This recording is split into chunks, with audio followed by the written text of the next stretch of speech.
¿Qué tal? ¿Cómo están? Mi nombre es Sergio Albornoz y estamos con Pía Fonseca.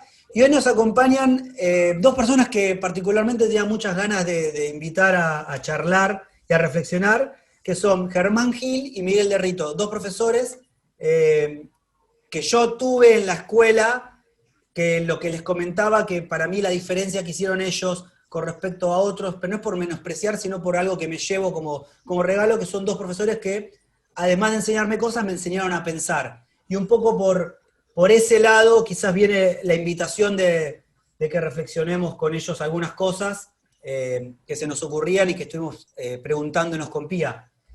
Y para ir arrancando esto, lo que les quería proponer era algo que estábamos hablando con Pía, era si ustedes creen que en la escuela nos preparan con preguntas que van más en busca de una respuesta eficiente o de preguntas que se nos hacen que nos ayuden a pensarnos o a pensar. Yo estoy de acuerdo. Yo creo que lo importante de la escuela son las preguntas, no las respuestas. Justamente, respuesta aparentemente tiene todo el mundo, estamos sobreabundados de respuestas, pero preguntar es lo más difícil, porque en realidad la pregunta es la que tiene espíritu crítico. Y creo que muchas veces la escuela lo que busca es respuestas y no preguntas. Digamos, esa es la cuestión clave de la escuela.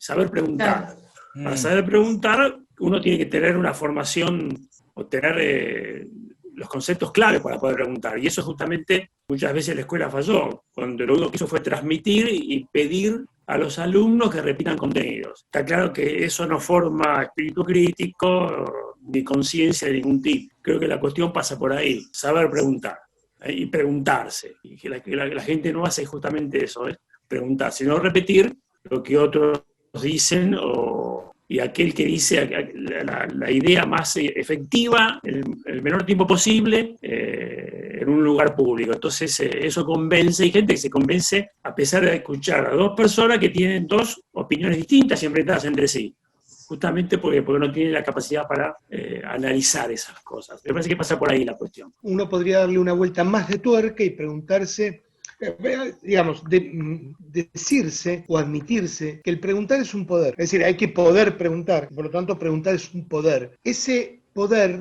¿en manos de quién está? ¿Quién puede preguntar? Pero no solamente por pensar el poder como un derecho, sino como una posibilidad real y concreta, ¿no? ¿Qué se puede preguntar en la escuela? ¿Qué pueden preguntar los alumnos? ¿Qué preguntas puede hacer el docente? ¿Qué preguntas son admisibles? ¿Y quién las admite? ¿No? Porque con el tema de la ESI, por ejemplo, nosotros tenemos en la sociedad argentina, por razones que sería seguramente muy difícil de reflexionar acá, hay una buena parte de la sociedad que no admite que el docente tenga el poder de preguntar y que tampoco admite que el alumno tenga la posibilidad de preguntar. Y esa parte de la sociedad no está en la institución escuela propiamente dicha, sino está en la propia sociedad, en los padres, ¿no? En los padres que insertan a su hijo en esa escuela y que no le dan el poder al hijo para preguntar ciertas cosas y tampoco le dan a la escuela el poder para que las pregunte, ¿no? Le preguntan a los padres. O sea, sí. No lo cual es un saber diferente. No digo que, ojo, no digo que no se le pueda preguntar a los padres, por supuesto, y tampoco digo que los padres no tengan el saber, pero sí que es un saber diferente. Es interesante lo que planteás, como esta forma de que termina sucediendo que coartan el aprendizaje o las posibilidades de pensar, que es lo que estamos hablando, de una persona. Pero nombrás esto de la respuesta diferente, ¿no? ¿Cómo aparece ahí, cómo se empieza a mezclar, digamos, lo que es un hecho o una información concreta con lo que es una opinión o lo que es una lectura de las cosas y se pierde la herramienta que uno tiene para después sacar esa lectura? No sé si soy clara. A nosotros que somos profesores de historia, esto nos pegó siempre de cerca, ¿no? En historia se estudian hechos. Yo aprendí mucho de Miguel. Miguel fue profesor de historia mucho antes que yo. yo originalmente era de letras, y yo aprendí mucho con él. Y algunas cosas que Miguel me enseñó, sobre todo cuando recién nos conocimos en la década del 80, a mí me quedaron marcadas. Miguel se indignaba, me acuerdo, trabajábamos en un colegio que se llamaba San Ambrosio, allá en Palermo, se indignaban cuando iban los padres y le decían, no, mi hijo es una barbaridad, es un vago, tiene baja matemática e historia. Bueno, matemática hay que razonar, pero historia hay que sentarse y leer. Y Miguel se indignaba con eso. Decía, pero ¿qué transmite el profesor? ¿Qué es el profesor de historia? ¿Una agenda? Y él decía, estoy empeñado en dar la materia de tal manera que los padres tengan que buscar un profesor particular de historia. ¿Y por qué no? Claro.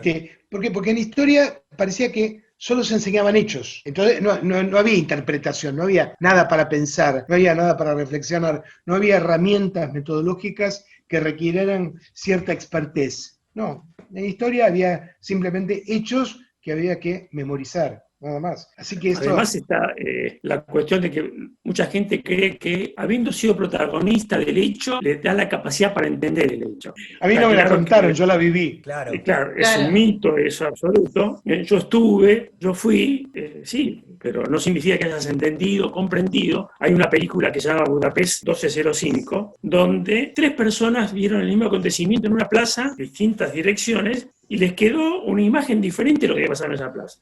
Y cada uno cree que eso que él vio conforma toda la realidad.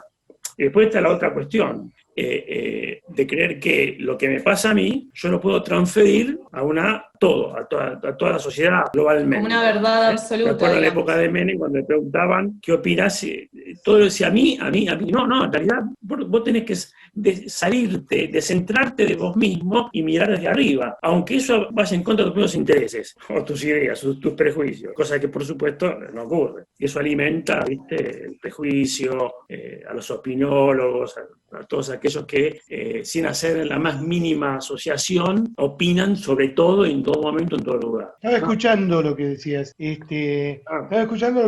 y aparte pensaba, digo, está bien, hay que tratar de salirse de uno mismo y mirar desde arriba, pero sin por eso pensar que ese lugar desde el cual tratamos de mirar la realidad sea tampoco toda la realidad. No, sí. En realidad de ningún lugar se capta la realidad.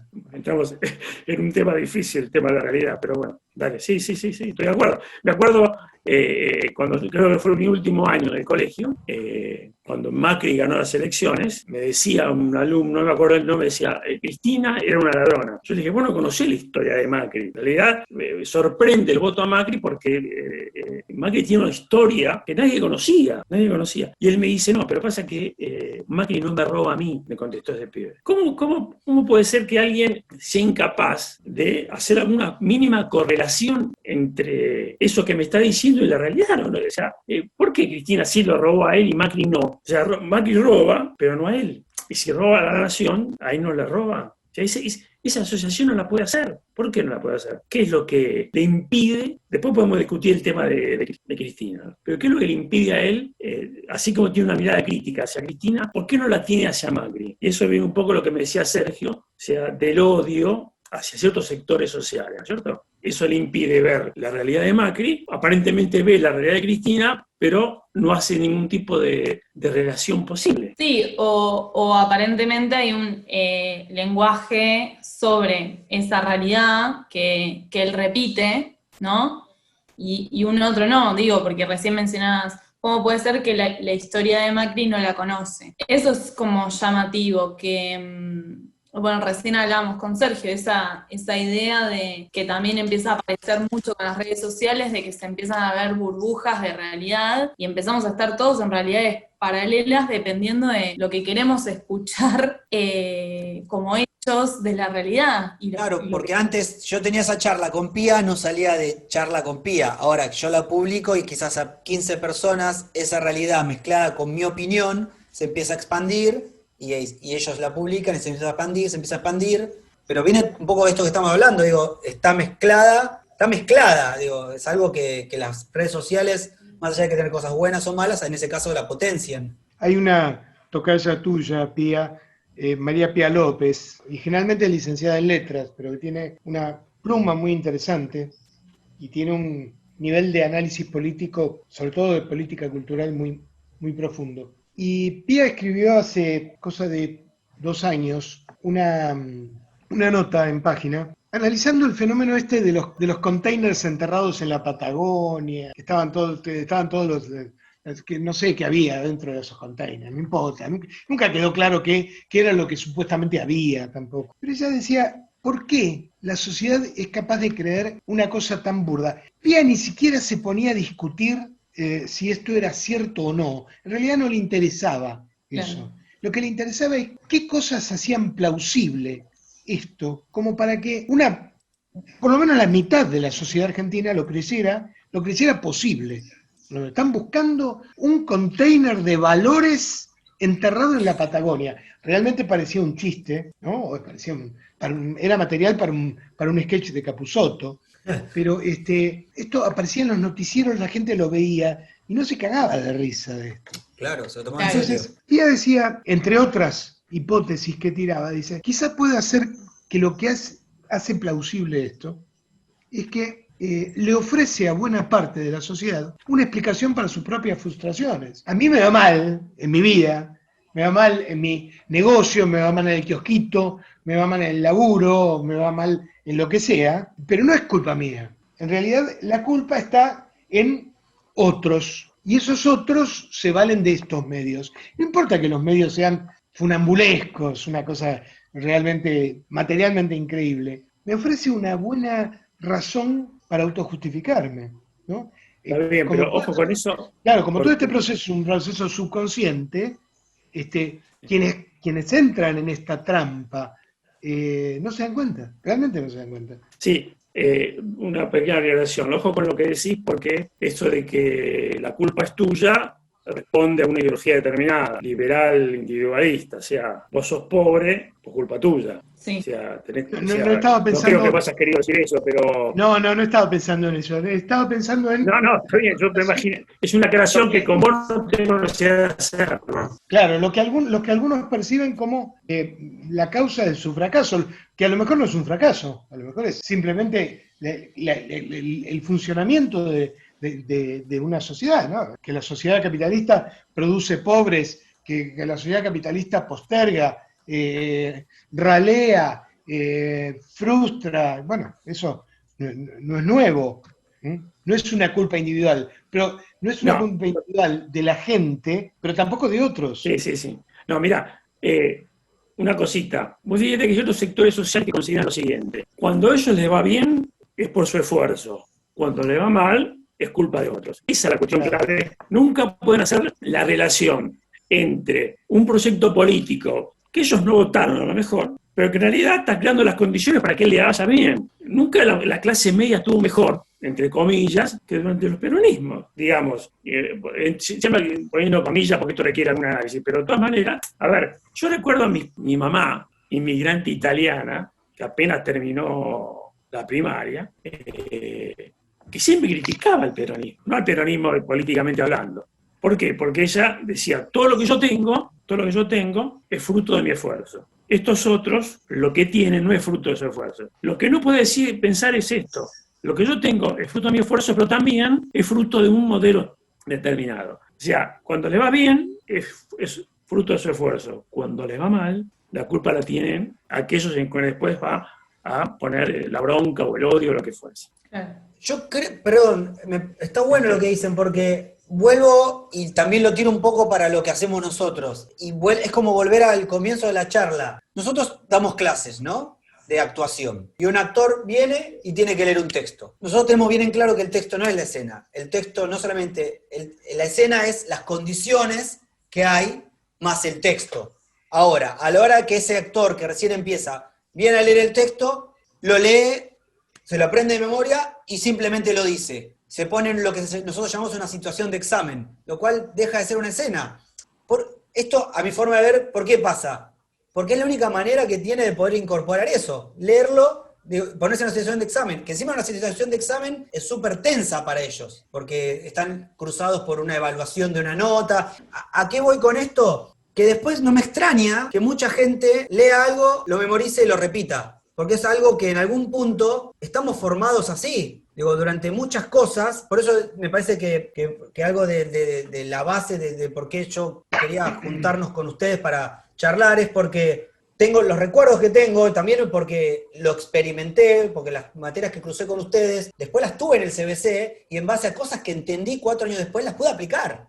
Pero porque las pensé, no porque me las sabía de memoria para repetirlas para sacarme una nota. ¿Me explico? Me interpelaban. Y no me parece menor que después tengo muchos adolescentes o mismo estudiantes más adultos de otras edades, que los únicos mecanismos que tienen es leer, aprender de memoria y decirlos súper tensos, más allá de las condiciones y demás. ¿Me explico por dónde va? De que quizás hay algo de la educación. Claro, exactamente.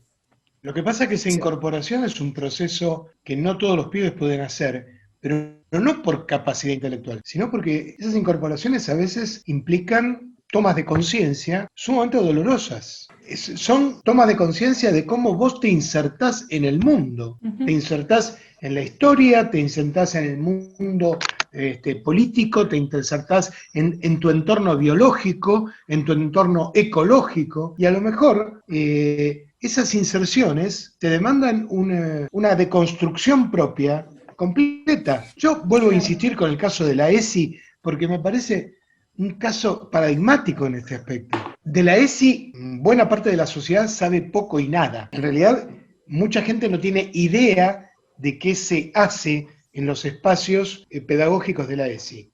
Pero vos te encontrás con manifestaciones de pañuelos celestes contra la ESI con gente que te dice, a mi hijo le quiere enseñar a masturbarse en la escuela, como si eso necesitara una educación especial. Pero aparte, como si fuera ese el contenido. Claro. Una batería para que los chicos aprendan a masturbarse.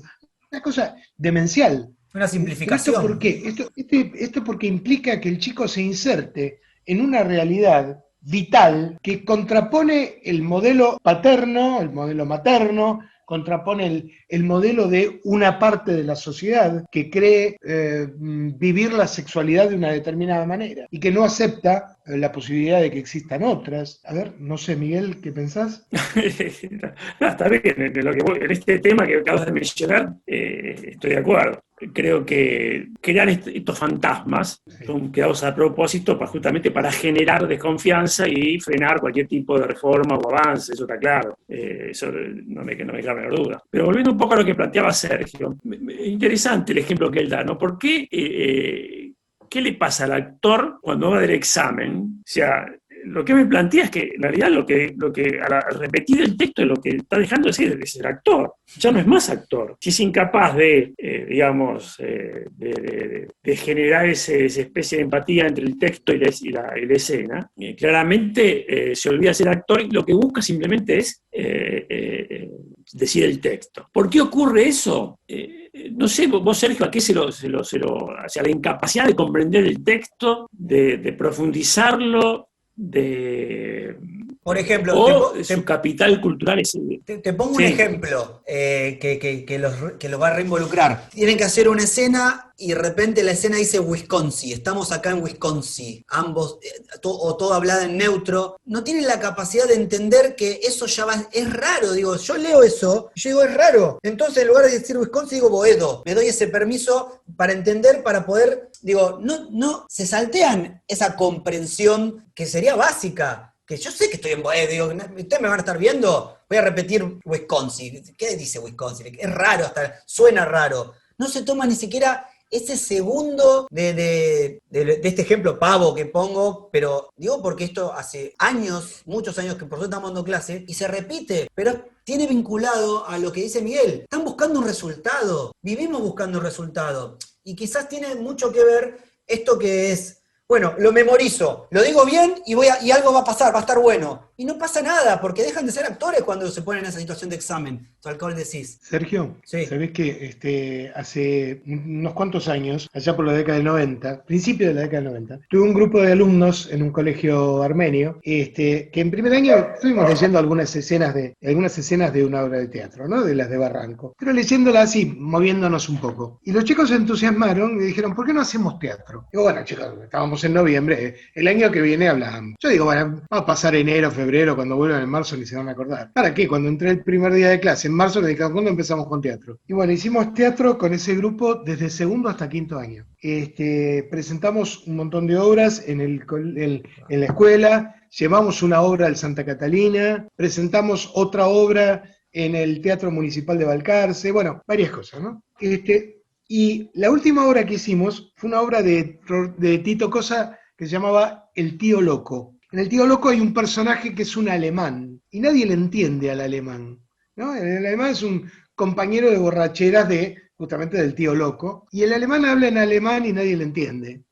Cuando estábamos preparando la obra, había un pibe que hacía del alemán, y el pibe me decía, pero yo no sé alemán. Y le digo, ¿querés que me aprenda algo en alemán? Le digo, no te aprendas nada en alemán, no es necesario. Lo importante es que vos sientas que vas a hablar y que ya sabés cuando vas a hablar que es al pedo porque nadie te va a entender. O sea, tenés que sentir esta cosa de, no solamente que nadie me entiende, sino que a pesar de todo lo intento, sabiendo que nadie te va a entender. Es una frustración por anticipado. El pibe tenía que vivenciar eso para ser el personaje, no aprenderse 2 oraciones en alemán, porque en realidad la idea es que el público tampoco lo iba a entender. Entonces él tenía que vivir eso previamente. Tiene que ver con esto que vos decís, lo importante que era el hecho de hablar alemán, no, lo importante era el hecho de la incomprensión, de la soledad, del aislamiento absoluto de ese personaje. Bueno, yo creo que esto tiene mucho que ver con cosas que se viven en la sociedad actualmente,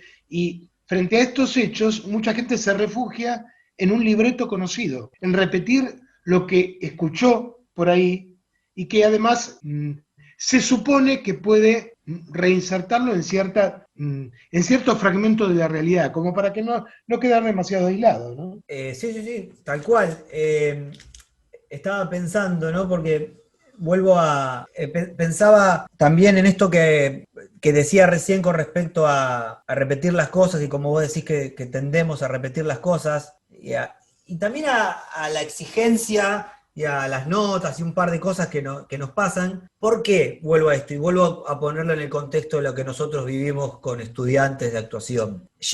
La exigencia de esto mismo que te comentaba Miguel al principio, de todo ya y del resultado, y de no transitar las cosas, o esto de las respuestas en lugar de las preguntas. Digo, nosotros en nuestros talleres tenemos un lugar de visionado de material, porque hacemos además de teatro, actuación frente a cámara. Entonces el estudiante se tiene que ver y se genera preguntas en lo que ve en su trabajo. Y a la vez lo alentamos a esto que dice que es interesante, que se tome la distancia necesaria para poder entender qué le puede servir de ese trabajo fríamente, y que se haga preguntas, que quizás no va a tener respuestas, pero al no tener respuestas lo van a llevar a seguir trabajando. Pero es inevitable que en nuestra formación de tener una nota y tener la mejor nota, y a veces la competencia con los compañeros, no, yo quiero tener esta nota mejor que vos, y la competencia y todo esto, que no sean honestos que quieran que quiera ser el actor de Hollywood en lugar de ser actor, que se pierde el tránsito de lo lindo que puede ser actor o ser actriz,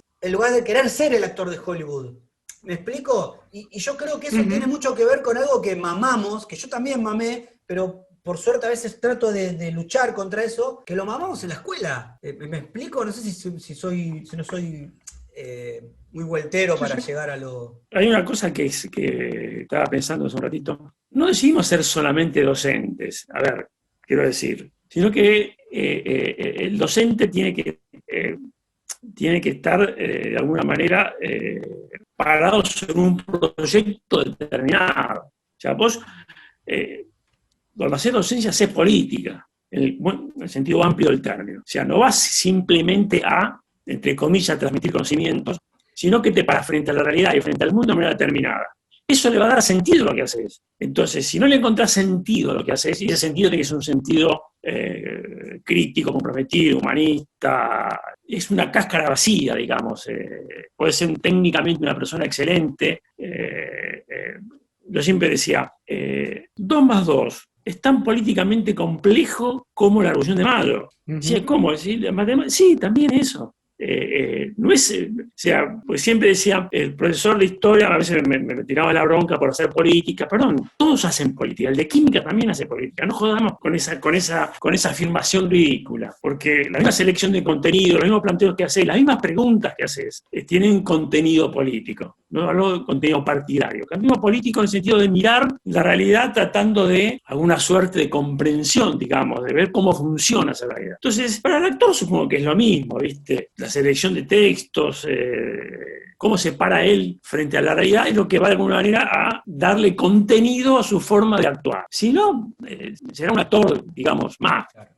El examen dará bien el examen, posiblemente, digamos, no tendrá sentido. Y eso, el tema del sentido, yo le recuerdo, a veces le recordaba a los chicos cuando daba clases, que la década del 60, década 60, 70, estábamos obsesionados por ver el sentido de la vida. Le dimos muchos sentidos, algunos se nos fueron de las manos, otros no, pero digamos, todo lo que leíamos, desde Hermann Hesse, mirá lo que estoy diciendo, hasta, no sé... Las venas abiertas.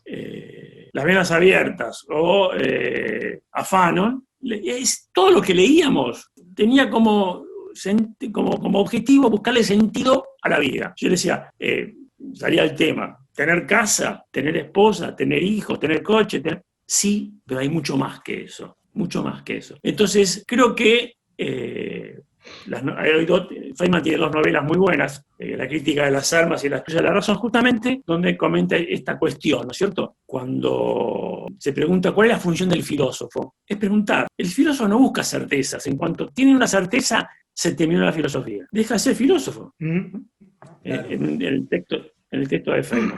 Entonces, me parece que en cualquier ámbito de tu vida, yo como docente, justamente una de mis crisis a propósito de mi jubilación es esa, más allá del placer intelectual que uno puede tener en la lectura, o sea, me falta la otra parte, ¿viste?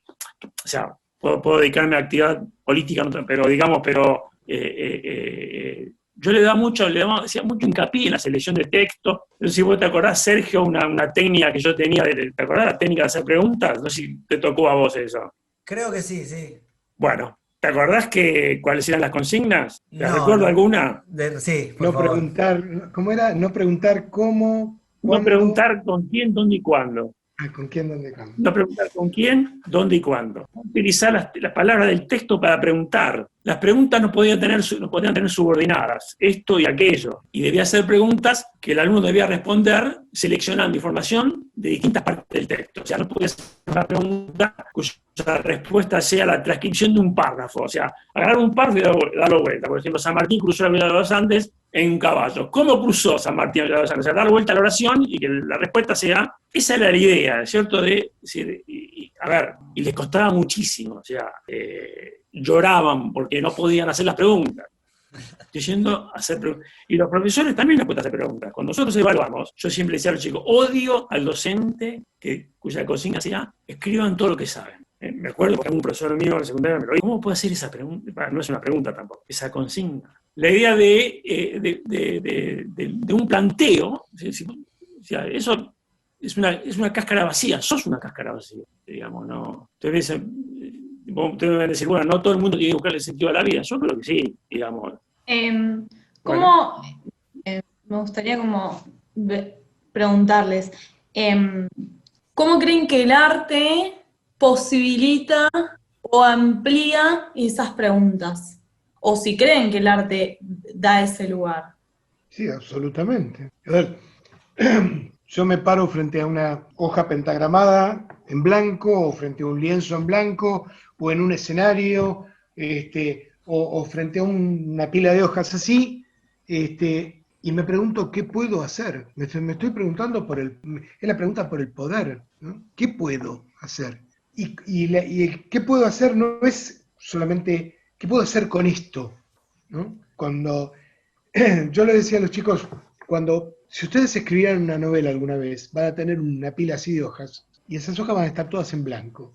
En ese momento todo es posible, es el momento del poder absoluto, porque las hojas están en blanco. De ahí puede salir una novela, un libro de poemas, una partitura, todo puede ser. Ahora, En el momento en que ustedes hacen el primer trazo, ahí se empezaron a limitar las posibilidades. Ahí, porque ustedes están eligiendo, no porque se te restringe lo que podés hacer, sino porque estás eligiendo. Voy a escribir una melodía, entonces los primeros trazos va a ser dibujar el pentagrama. O voy a escribir cuento, entonces ya tengo que saber que escribo la primera palabra y ya lo tengo que estar terminando. Creo que el arte tiene mucho que ver con la pregunta, tiene mucho que ver con el poder, con la pregunta por el poder. ¿Qué es lo que puedo hacer? Y después, bueno, el misterio de la creación, ¿no? Y con respecto a esto que decía Pía y con respecto a lo que dicen ustedes de las preguntas, yo antes les contaba a Germán sobre Ken Robinson, que es un investigador de la educación, que falleció hace poco lamentablemente, que lo que él decía era que a él, sin bien nunca fue actor ni nada, le gustaba mucho el teatro, porque él sentía que nosotros como espectadores al ver teatro y ver a un actor haciendo una escena o mismo también en cine, quitando lo que sea entretenimiento, separándolo del arte que tiene una real búsqueda artística, te hacía preguntarte a vos cosas que estaba haciendo, te hacía a vos como espectador hacerte preguntas sobre lo que estabas viendo. ¿Qué haría yo en esa situación? Que te interpelaba, que tiene algo que ver con esto que decimos, que me parece que es una función del arte, separándolo siempre del que no tiene búsqueda artística, porque está bien algunos no tengan y que sean puro entretenimiento, mi forma de ver. No, a ver, ojo Sergio, porque yo creo que también tiene que ser entretenimiento, ¿eh? O sea, no sé si yo separaría, a lo mejor hay que buscar otro término que no sea la palabra entretenimiento. De hecho, Borges decía justamente que tiene que ser entretenimiento, el teatro también. O sea, pero por supuesto, vos usaste el término como algo pasatista, más que nada, ¿no es cierto? Claro, pasatiempo, Sí. claro. Sí, mira, yo el otro día una exalumna me preguntó, dice, quiero leer filosofía, quiero leer historia. Y yo siempre me gustó, ¿no? Yo desde que me recibí estoy leyendo, me jubilé, estoy leyendo mucha literatura. Lamentablemente, se lee poco, pero en este momento la fuerza que tiene la literatura como elemento de interpelación de la realidad es muy fuerte. Yo estoy convenciendo a Teo que de estos días que está haciendo, mi hijo Teo estudia en el IUNA, artes visuales. Y el primer cuatrimestre, pareciera que la organización del IUNA no fue muy eficiente y no pudo cursar demasiado. Entonces se puso a leer. Y en estos días se leyó El extranjero, La peste de Camus, se leyó El engranaje y la suerte de Chávez Arte, ahora está leyendo El estuche de la muerte de Susan Sontag. Y eso sabe la fuerza que tiene la literatura como forma de interpelación y de análisis de la realidad. De hecho, creo que algunos libros de literatura superan a la filosofía, o son pura filosofía, de esto que estamos hablando. Sí creo que el arte tiene una fuerza enorme, digamos, la poesía, una fuerza enorme a la hora de hacernos pensar y comprender. Sí, yo cuando me refiero al entretenimiento me refiero más a algo más vinculado a lo que hablamos antes de que yo voy a hacer esto porque quiero tener este fin nada más, en lugar de yo voy a hacer esto porque tengo una pregunta que no sé si va a ser respondida y hay una investigación en esa búsqueda. Quizás viene más por ese lado.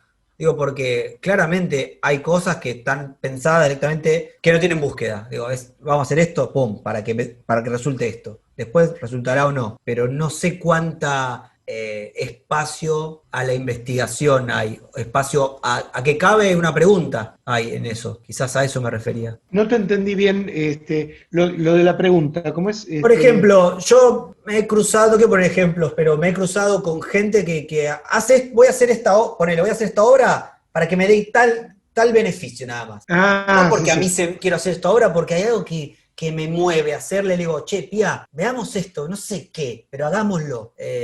Y nos encerramos horas y días y semanas y meses y años. Digo, tanto, yo te lo digo algo más vinculado a lo nuestro, que puede pasar en otras actividades artísticas, versus, hagamos esto porque quiero tener plata. ¿Me explico la diferencia? Y no es porque el otro lo haga por no, que a la larga no voy a cobrar por mi trabajo, pero son me parece dos caminos diferentes y ahora que estamos mucho también con Pía investigando actores y actrices, hay muchos que lo tienen muy claro y me parece tan valeroso que lo digan para estudiantes que recién empiezan, que por ahí no lo pueden diferenciar, y como esto que hablamos previamente, que dicen, yo quiero ir a Hollywood. Pero pará, primero sé actor de última, no sé. ¿Por qué querés ser actor? ¿Te gusta? realmente? Digo, estas preguntas son las que se nos ocurren. Ahora, uno no Sí. supone que un estudiante de teatro tiene que tener una mirada, digamos, más profunda sobre las cosas, porque en realidad el teatro, o sea, en realidad, yo te entiendo y estoy de acuerdo con vos, ¿no es cierto? Está claro lo que querés decir, pero me cuesta creer, ¿no es cierto?, que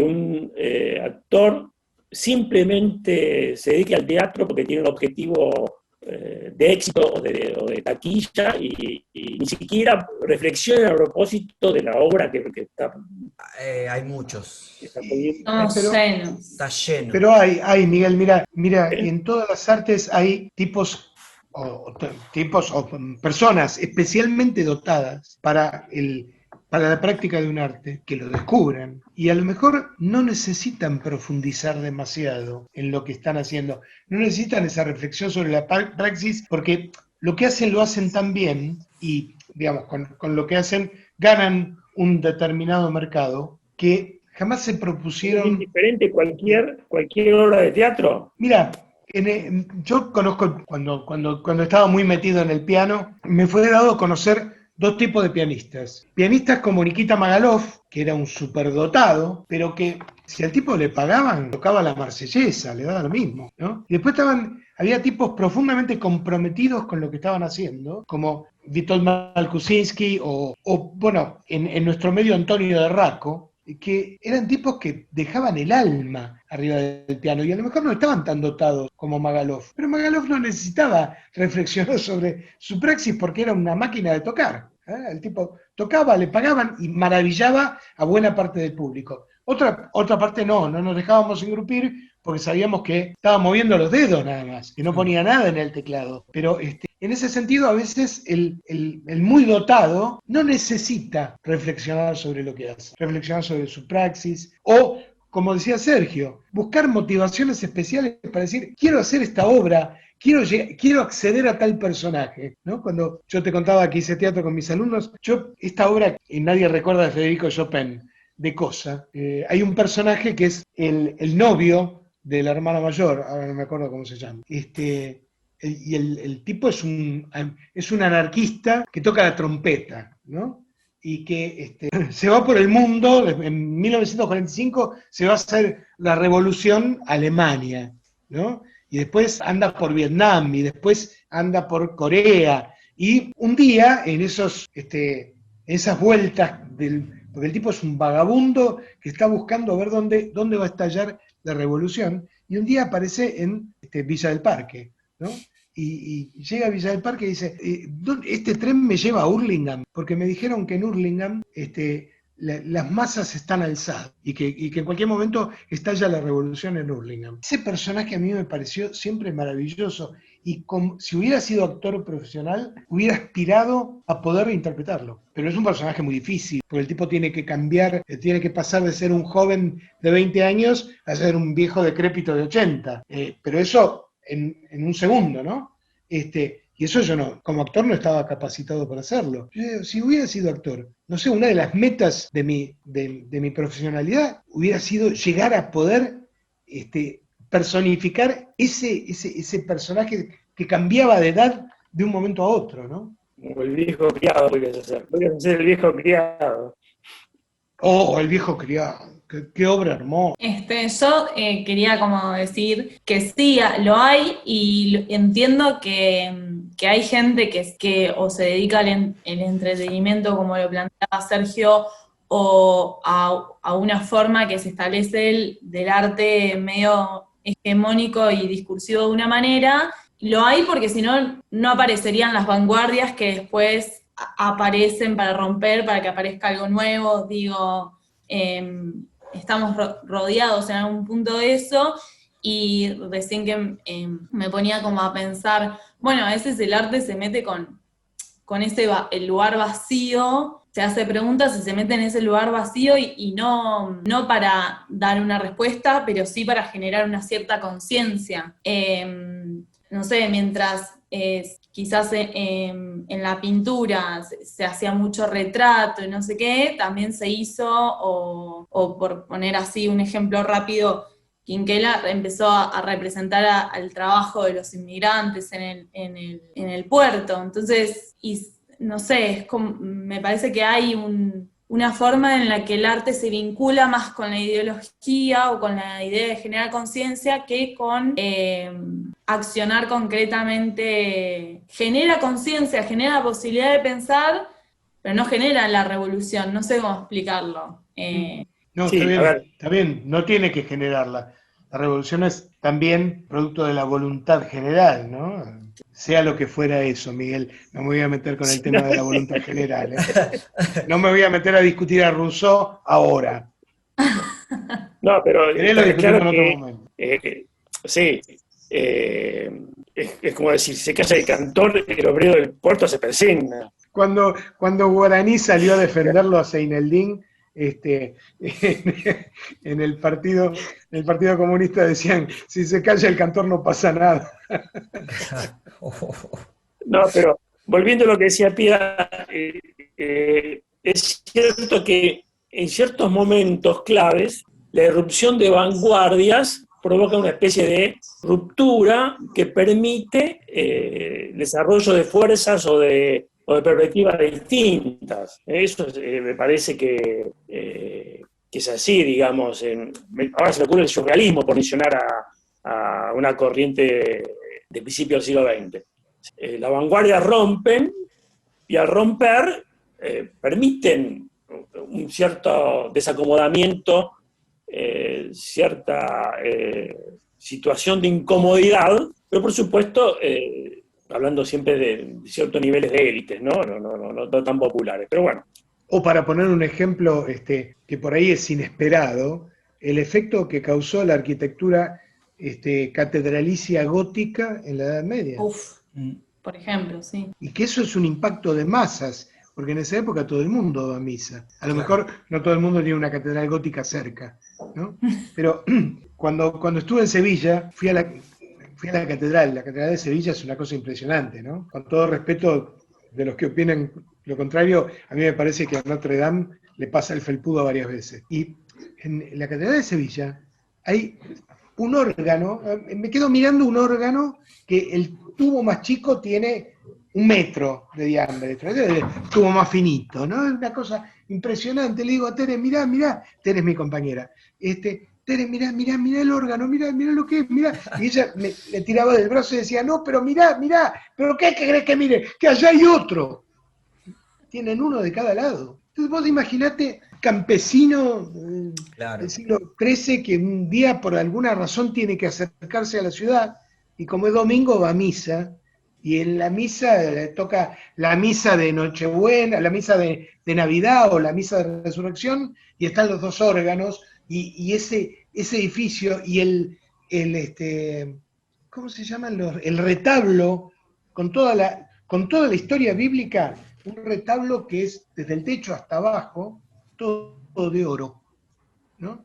Entonces el campesino cuando salga de ahí, lo que menos se le va a ocurrir es sublevarse contra el poder de la iglesia. Claro. Yo soy una hormiga, ¿viste? Además es analfabeto. Claro, pero por eso el retablo lo impresiona. No, quiero decir, o sea, la historia bíblica la aprende a través de los vitrales. Claro. Que es algo así como el cómic de la época, ¿no? Claro. Sí. Claro. Es verdad. Y después otra, digo, porque recién decías algo de la incomodidad, de que las vanguardias venían a irrumpir y generar una incomodidad. Pero algo que nosotros, creo que Pia comparte y muchos colegas también comparten, es que en algún punto lo que hacemos tiene que generar una incomodidad. No, por supuesto. Totalmente. El problema es que ahí está otra gran diferencia, es que muchos otros colegas no quieren generar esa incomodidad, porque en algún punto, si vos generás una incomodidad, también en algún punto te interpela a vos. Digo, es fácil decir esto, digo, cómodo y te lo digo así, y cuando te lo digo y para mí se involucra una verdad, aunque sea ficción, en eso que estoy diciendo, y por decirlo mal y pronto, se me llena el culo de preguntas, me escucho diciéndolo y algo se transforma. Digo, la palabra incomodidad me parece que está buenísima para eso, que no se calmen las cosas tanto. No, pero además, en la historia hay muchos ejemplos de personajes que negaron una verdad evidente. Bueno, no quiero mencionar a Copérnico o Galileo, pero quiero decir, ¿por qué? Porque ponía en cuestión su estatus y su posición política y profesional. O sea, en realidad, esto de negar la verdad evidente, porque tu vida a partir de ese momento, vos durante mucho tiempo tuviste que repetir desde la academia lo que te habían enseñado y de pronto tenés que ponerte a aprender de vuelta. Claro. No querés saber nada. No querés saber nada, por favor, ¿viste? La famosa discusión que tiene Galileo, escribe un libro, no me acuerdo el nombre, cuando discute con un peripatético, que serán los aristotélicos. Entonces decía, no, Aristóteles tenía toda la verdad, basta con, digamos, buscarla, saber buscarla, unir una página con la otra, y tiene respuesta para todo. Por supuesto que, digamos, si esto es verdad, a partir de Aristóteles después no hay más filosofía. Pero después de eso, le contesta el que estaba hablando con él. Entonces basta con el alfabeto, yo combino las letras entre sí, y tarde o temprano voy a poder responder a todas las preguntas.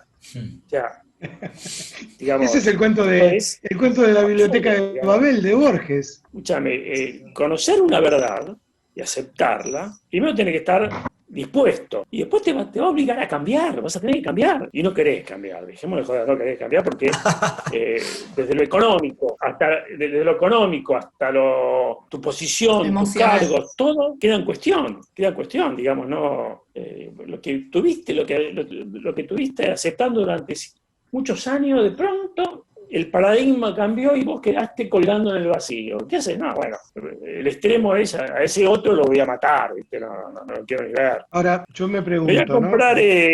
¿Vieron el pelo que tengo? Sí, me voy a comprar, ya me conseguí zapatos con plataforma. Es estructurar el espacio teatral, ¿no? Cualquier espacio puede ser teatral, en definitiva. No, yo estaba escuchando lo que decías antes, Miguel, y decía, si la incomodidad que generan las vanguardias afecta al que ha, entre comillas, ¿no?, triunfado, no tiene ganas de empezar de vuelta. Si esa incomodidad también afecta a los que han, también entre comillas, fracasado, y les posibilita el echarle la culpa, como decíamos antes, depositar la culpa en los que apuestan por el cambio, por la vanguardia, por la innovación. Entonces me pregunto, si la incomodidad afecta a los que triunfaron y a los que fracasaron, digamos, ¿la incomodidad es impulsada por un acto de voluntad solamente? ¿De dónde sale la pulsión hacia la innovación, hacia la vanguardia? En el arte, por lo menos. Una buena pregunta. De la curiosidad, de algo que es innato en el ser humano, que es la curiosidad. Somos, por excelencia, curiosos. Es como, el tema es que a veces tienden a calmarnos esa curiosidad, y eso es un problema. Pero si es la esencia humana, la curiosidad, todos tendríamos que apuntar a la innovación. No tendría por qué haber resistencias. Yo creo que no hay una esencia humana. Esa es una convicción personal. Es difícil, sí, obvio. A lo que voy con la curiosidad era como que, yo creo que sin curiosidad no sé dónde estaríamos hoy, en algún punto. El tema es que hay mucha, hoy, a la vez de la tecnología, más allá de las cosas buenas que tiene, estamos hablando, nos permite hoy comunicarnos, muchas cosas tratan de apaciguar esa curiosidad o búsqueda, como decir, distraerte en algún punto, creo, no lo sé, es como algo que se me ocurre. Está muy buena la pregunta de Germán. Yo pensando en el surrealismo, que creo que lo que generó esa vanguardia de poetas, estoy pensando en Artaud, que termina en un manicomio, creo que fue el fracaso de la civilización, ese Titanic, menciono el Titanic, estamos bailando en la cubierta del Titanic y se hunde esa civilización, ¿no es cierto? El golpe de guerra se dio a la Primera Guerra Mundial. Una serie de situaciones, valores, la Inglaterra victoriana, ese mundo entra en una crisis profunda. Los grandes imperios que le habían dado cierta seguridad a Europa, especialmente el austrohúngaro, cae, y a partir de ese momento un grupo de poetas desilusionados frente a lo que estaba pasando, o por lo menos frente a esa realidad, comienza a escribir. creo que no creo que la vanguardia genere la coyuntura histórica. Es la coyuntura histórica y los cambios lo que generan son un grupo de hombres que ven lo que está pasando y lo traducen en lo que escriben. Me parece que va por ahí, ¿no es cierto? No sé si es una cuestión de voluntad, me parece que no. Creo que pasa siempre con las generaciones. Vos que sos de literatura, Germán, ¿por qué existe la generación del 37, la del 98 o la que fuese? ¿Qué elementos hay en el aire en un momento determinado que hace que surja una generación de poetas con un pensamiento, no igual, pero sí con temas parecidos? Yo no soy experto en este tema, pero me parece que la cosa pasa por ahí. O sea, aquí también tuvimos los poetas de la década del 60, que hizo que la coyuntura de los 60 generó una literatura que acompañó ese proceso. Y por supuesto no podía continuar con lo que decía la generación anterior, tenía que romper porque justamente la historia es la que de alguna manera, iba a decir una barbaridad, pero bueno, marcaba, no sé si... Un poco como el manifiesto de Contorno, ¿no? El libro Contorno de... decía, no tenemos maestros. ¿Cómo? Los contornistas de la revista Contorno decían, no tenemos maestros, no reconocemos maestros. Exacto. No tenemos Es una frase maestros, no genial, tenemos modelos, no tenemos predecesores. Es una frase genial esa. Mejor no tener maestro. O sea, a ver, sí hay una continuidad en algún aspecto, pero ya el maestro supone, o sea, o el discípulo lo que hizo fue superar al maestro, no repitiendo al maestro. Lo que pasa es que superar al maestro supone una línea común. Supone que estoy siguiendo un camino y que voy más allá. Bueno, sí, a lo mejor no lo yo, sí, no sé, habría que ver. Sí, no, tenés razón. O sea, pero ¿sabés que me acuerdo cuando Marx analizaba la Revolución del 48 y decía, la Revolución del 48 no pudo desprenderse de la del 89, entonces repitió los nombres como si los actores políticos de la Revolución del 48, en lugar de hacer la historia, estuvieran permanentemente mirando qué era lo que tenían que hacer y no hacer en lo que había pasado en 1789, ¿no? Entonces decía, ese es este presente que no puede desprenderse de su pasado, ¿no? que tiende a referenciarse y a explicarse a sí mismo mirando hacia el pasado. Sí, o escuchándote hablar pienso mucho en la diferencia de recordar o hacer memoria, como memoria como acción, digo. Bueno, escúchame, ¿cuántas veces, Miguel, no te dijeron esa frase tan absolutamente errada de que los pueblos que no conocen su historia están condenados a repetirla? La historia no se repite nunca por la sencilla razón de que las clases dominantes aprenden la lección, por eso son dominantes. Entonces saben qué historia repetir y qué historia no. Claro. No, aparte son coyunturas totalmente distintas. No, me quedé pensando en el tema del arte, ¿no? Es un tema muy interesante. La pregunta que vos hiciste de la ruptura del 30 es un laboratorio. La verdad que desde el punto de vista artístico la ruptura del 30 es un laboratorio que te permite pensar de todo. Porque en realidad es también el comienzo del fin de la modernidad. Sí, hay momentos clave de la historia que implican rupturas tan profundas. La famosa frase, no se puede hacer poesía después de Auschwitz. Claro. Y se hizo, pues, a ver, estos cortes son tan profundos, interpelan tanto al ser humano, que uno supone, bueno, ¿qué palabras de usar para hablar de eso? ¿Existen las palabras? ¿Puedo? Y bueno, de hecho, el mejor ejemplo es Paul Celan, pero bueno, ¿surgirá en Argentina alguna pasa que mejor no la conocemos, ¿no? Estamos necesitando en Argentina una nueva generación de poetas. Poetas hay muchos, pasa que no se conoce, pero de escritores que generen alternativas nuevas, ¿no? Tengo la sensación de que la Argentina un poco se quedó en ese aspecto. A lo mejor no la conocemos porque pero... No puedo dejar de pensar en esto de que hay algo del contexto, que hay algo del arte que se lee con el contexto que lo acompaña, como eso un poco me quedé pensando de lo que decías, y es muy interesante pensar así como, no sé, en dónde entran las políticas culturales, o como esa necesidad de que haya un sostenimiento para que exista, para que se siga construyendo cultura, para que se siga pensando críticamente. ¿Comparten o tienen alguna opinión alrededor de eso? Sí, a ver, digamos, tiene que haber un Estado que claramente potencie las políticas culturales. Digamos, eso, el peronismo tiene una fuerte tradición. De hecho, creo que la cantidad de libros, literatura, poesía, cine que se ha hecho en torno al peronismo.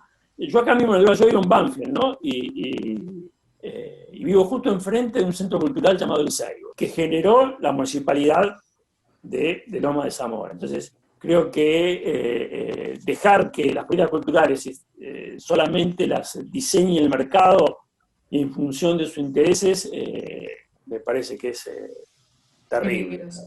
Creo que el Estado tiene que financiar, promover. De hecho, ni siquiera estoy pensando a nivel demasiado sofisticado. Yo veo acá gente sencilla que viene hacen teatro, bailan, cantan, se expresan. No es que de ahí van a salir actores o va a generar una. Pero la gente se junta. O sí. Eso, ¿Qué decías? O sí. A lo mejor sí, ¿eh? Sí, siempre. Pero, bueno, la Argentina se destacó por esto. Hay pequeños lugares, hasta hay uno que se llama El Galpón, donde artesanía, por tener muchos de estos, muy afín a las características del peronismo, ¿no? Donde la cultura popular encontró siempre un espacio muy fuerte, especialmente en los últimos años. Pero bueno, pero sí, estoy de acuerdo, el Estado no puede desentenderse del tema cultural bajo ningún punto de vista. La potencia de asociar, ¿no? Que hablábamos, enlazar hoy al principio, cómo era posible que uno asociara para un lado y no pudiera asociar para el otro. Claro. Y eso me parece clave en la formación de cualquier pensamiento, porque cuanto más asociás, más preguntas aparecen, quizás menos respuestas, que es lo que no conduce a veces. Y menos posibilidad de repetir, por repetir, Total. digo, porque es como, leo esto y lo repito. A ver, leo esto. Tengo la capacidad de pensar sobre eso y que quizás algunos no la tienen, pero también porque si no se la inculcaron o no pudieron absorberla en algún lugar, no sé, creo que tiene que ver eso un poco. En realidad es también no permitirse hacer lo que hicimos en este programa, ¿no? O sea, vos tenías una guía para el programa y creo que los 5 minutos ya la tiramos al carajo y nos fuimos para otro lado, ¿no? Sí. Pero a la vez eso no quiere decir que no esté relacionado. No, por supuesto, pero justamente es el descubrir que los horizontes siempre son más amplios. Claro. No, total. Una de las críticas Bueno, que me hacían los alumnos, Sergio, es que no me podían tomar nota de seguido. O sea, porque en realidad no era un relato que uno tenía un principio y un fin, sino que permanentemente, digamos, del pasado al presente y del presente al futuro. Y entonces, yo siempre le decía a los alumnos, ¿qué significa poder pensar esto? Yo tengo que estudiar para el lunes los números del 1 al 20, y el día de la evaluación solamente te pido que me transcriba los números primos. ¿Y vos qué haces? Me transcribí los números del 1 al 20, porque de esa manera te lo estudiaste y no sabés hacer otra cosa. Es lo que le pasa a Funes el Memorioso. ¿Qué le pasa a Funes el Memorioso? Sí, claro.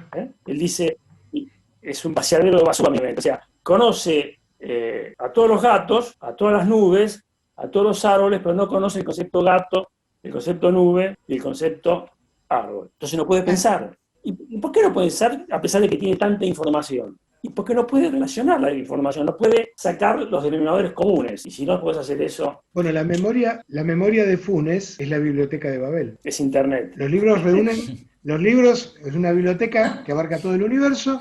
Los libros reúnen, hay 28 caracteres y 4 signos de puntuación. Los libros son la combinación de todos los 28 caracteres y los 4. Entonces hay un libro que es todo en blanco y en el último espacio tiene un punto. Hay otro que todo en blanco y en los últimos 2 espacios tiene 2 puntos. Y así están todos los libros. Entonces, ¿cuál es la primera reacción cuando se descubre esto? La alegría, dice. ¡Qué bien! Todo el conocimiento está a nuestra disposición. Pero ¿cuál es el conocimiento?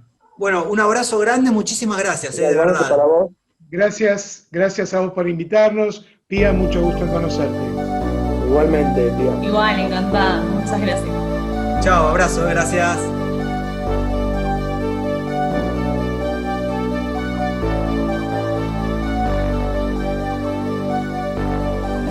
let me out with your smile.